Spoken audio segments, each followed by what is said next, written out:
అక్కడ ఉత్సవమూర్తులను కాకుండా మూల విరాట్లని ఊరేగిస్తారు. రథయాత్ర కోసం ప్రతి సంవత్సరం కొత్తగా రథాలను తయారు చేస్తారు.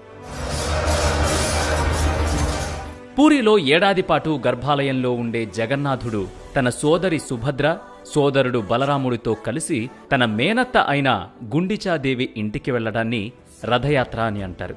ఇది ప్రపంచంలోనే అతి పెద్ద రథయాత్ర.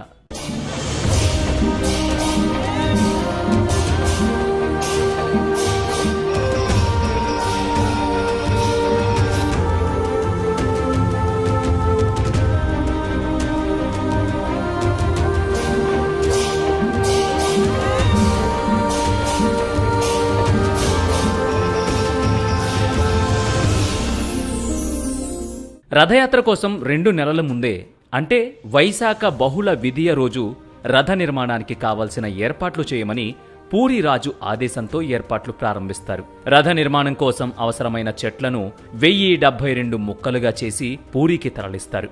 ప్రధాన పూజారి, 9 మంది ముఖ్య శిల్పులు, మరో 1400 మందితో కలిసి అక్షయ తృతీయ రోజు రథ నిర్మాణం ప్రారంభిస్తారు. ముందుగా 1072 ముక్కలను 2188 భాగాలుగా చేసి వాటిలో 832 భాగాలు జగన్నాథుడి రథానికి, 763 భాగాలు బలరాముడి రథానికి, 593 భాగాలను సుభద్రాదేవి రథ నిర్మాణానికి ఉపయోగిస్తారు. ఈ రథాల తయారీలో ఎక్కడా ఇనుము ఉపయోగించరు. పూర్తిగా చెట్టు యొక్క కాండం నుంచే తయారు చేస్తారు. కొలతల కోసం స్కేల్ లేదా టేప్ ఉపయోగించకుండా చేతి వేళ్లతోనే కొలుస్తారు. సరిగ్గా 2 నెలలు, అంటే ఆషాఢ శుద్ధ పాడ్యమి నాటికి రథ నిర్మాణం పూర్తవుతుంది.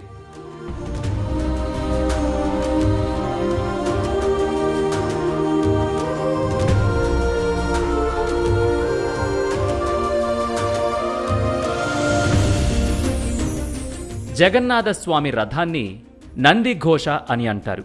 ఇది 16 చక్రాలతో 45 అడుగుల ఎత్తుంటుంది. 3 రథాల్లో ఇదే పెద్దగా ఉంటుంది. ఇక బలభద్రుడి రథం 14 చక్రాలతో 44 అడుగుల ఎత్తుంటుంది. దీనిని తాళధ్వజం అని అంటారు. ఇక సుభద్రాదేవి రథం పేరు పద్మధ్వజం. 12 చక్రాలున్న ఈ రథం 43 అడుగుల ఎత్తులో ఉంటుంది. ప్రతి రథానికి 250 అడుగుల పొడవు, 8 అంగుళాల మందం ఉండే తాళ్లను కడతారు. ఊరేగింపుకు ముందు తూర్పు భాగంలో ఉండే సింహద్వారానికి ఎదురుగా ఉత్తరముఖంగా నిలబెడతారు.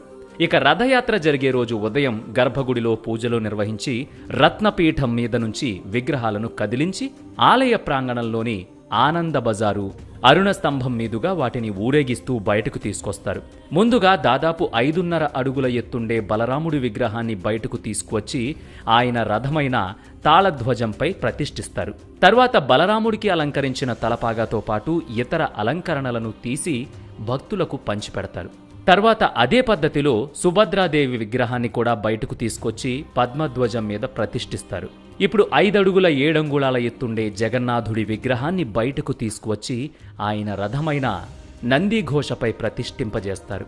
ఇలా విగ్రహాలను రథాలపై కూర్చోబెట్టే వేడుకను పహండి అని అంటారు. అక్కడ కులమత భేదాలు లేకుండా అందరూ జగన్నాథుడి విగ్రహాన్ని తాకొచ్చు. ఈ విగ్రహాలను బయటకు తీసుకువచ్చేవారిని దైత్యులు అని అంటారు. వీరు గిరిజన రాజైన విశ్వవాసు వారసులు. ఆలయ సాంప్రదాయం ప్రకారం ఊరేగింపు కోసం విగ్రహాలను ప్రతిష్ఠించే అర్హత వీరికి మాత్రమే ఉంటుంది.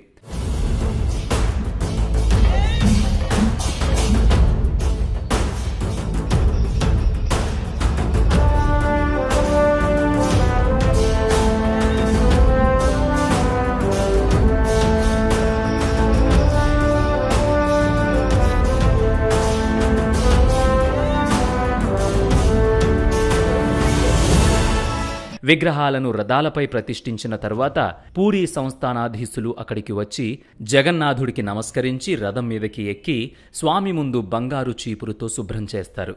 దీన్ని చరాపహార అని అంటారు. తర్వాత స్వామిపై గంధం నీళ్లు చిలకరించి కిందికి దిగి రథం చుట్టూ 3 సార్లు ప్రదక్షిణ చేస్తారు. మిగిలిన 2 రథాల చుట్టూ కూడా ఇదే తరహాలో చేస్తారు. తర్వాత రథాలకు తాత్కాలికంగా అమర్చిన తాటిమెట్లను తొలగిస్తారు. ఇక జగన్నాథుడి రథంపై ఉండే ప్రధాన పూజారి నుంచి సూచక రాగానే కస్తూరి కళ్ళాపి చల్లి హారతిచ్చి తాళ్లను పట్టుకుని లాగడం మొదలు పెడతారు. దీనితో పూరీ జగన్నాథుడి రథయాత్ర ప్రారంభమవుతుంది. లక్షలాది మంది భక్తుల మధ్యలో ఈ రథయాత్ర చాలా నెమ్మదిగా సాగుతుంది. ఎంత నెమ్మదిగా అంటే జగన్నాథుడి గుడి నుంచి కేవలం 3 మైళ్ళ దూరంలో ఉండే గుండీచా గుడికి చేరుకోవడానికి దాదాపు 12 గంటల సమయం పడుతుంది.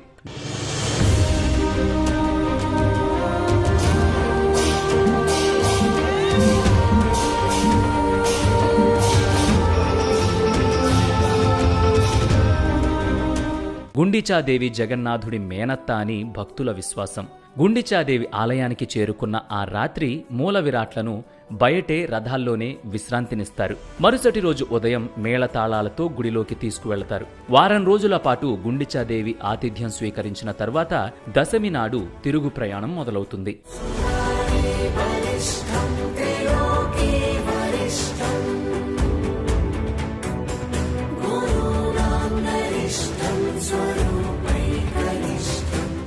దీన్ని బహుదాయాత్ర అంటారు. దశమి రోజు మధ్యాహ్నానికి 3 రథాలు పూరీ జగన్నాథ ఆలయానికి చేరుకొని బయటే ఉంటాయి. ఏకాదశి రోజు విగ్రహాలను బంగారు ఆభరణాలతో అలంకరించి ద్వాదశి రోజు గర్భగుడిలోని రత్నపీఠంపై ప్రతిష్ఠింపజేస్తారు. దీనితో పూరీ జగన్నాథుడి రథయాత్ర పూర్తి చేసినట్లే. మరి ఈ రథయాత్ర గురించి ఇంత క్లుప్తంగా మీకు ఎప్పుడైనా తెలుసా?